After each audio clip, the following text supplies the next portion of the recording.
How prehistoric humans fell in love, flirted, and chose their partners. Imagine this.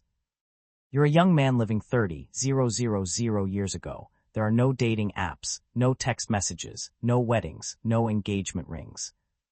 No restaurants for a first date. And definitely no social media.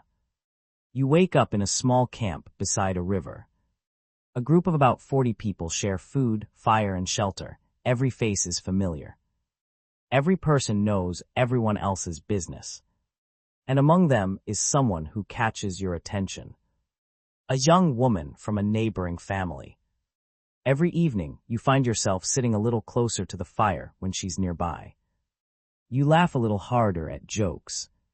You volunteer for hunting trips when she's watching. You try to appear stronger, braver, more useful. Because even 30,000 years ago, people still wanted to impress someone they liked. The question is, how did prehistoric humans actually fall in love? Did they marry? Did they have families like ours? Or did they simply live together in large groups without permanent partners? The answer may surprise you. For a long time, people imagined prehistoric humans as primitive cave dwellers who acted mostly on instinct. The stereotype suggested that men fought over women while relationships were chaotic and temporary. But modern anthropology paints a very different picture. Human babies are unusually helpless.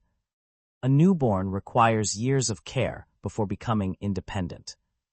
Much longer than most animals. That created a unique challenge for our ancestors. Raising children alone was incredibly difficult. As a result, many researchers believe long-term partnerships became important very early in human evolution. Not because humans invented romance, but because cooperation increased survival. Two parents working together could protect children more effectively than one.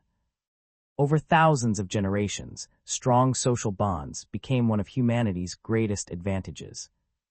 Of course, attraction still mattered. Even prehistoric humans likely preferred certain traits: strength, health, kindness, intelligence, generosity.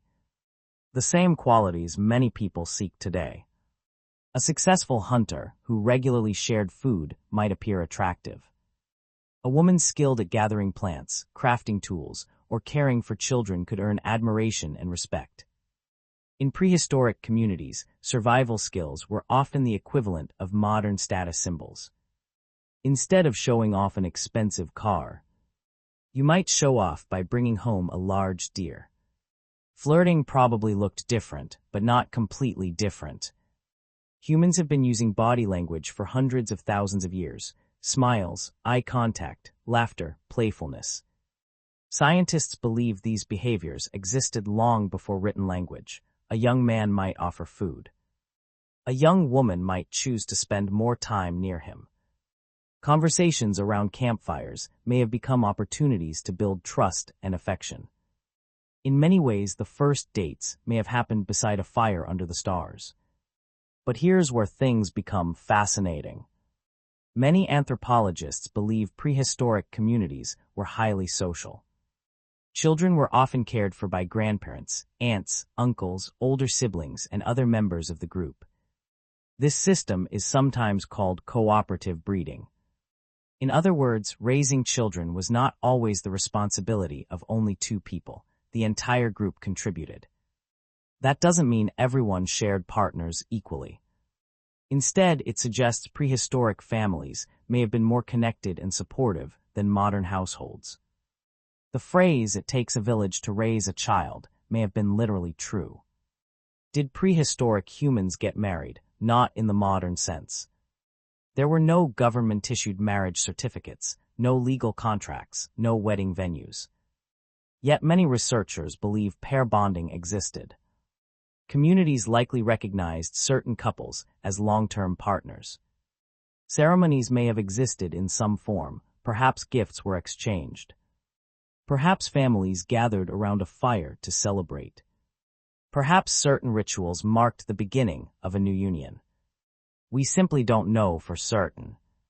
The evidence disappeared tens of thousands of years ago.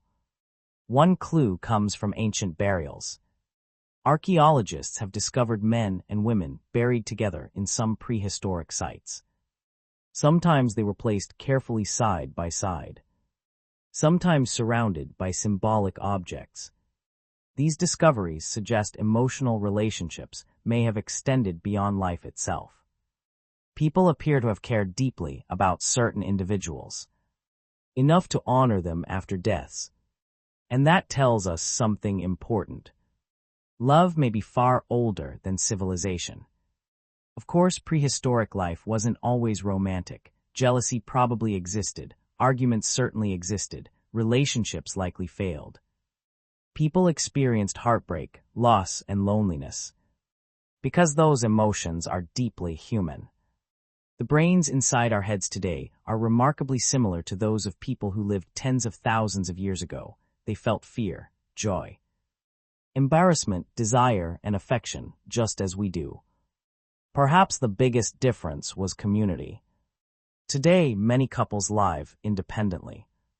Prehistoric humans rarely had that luxury.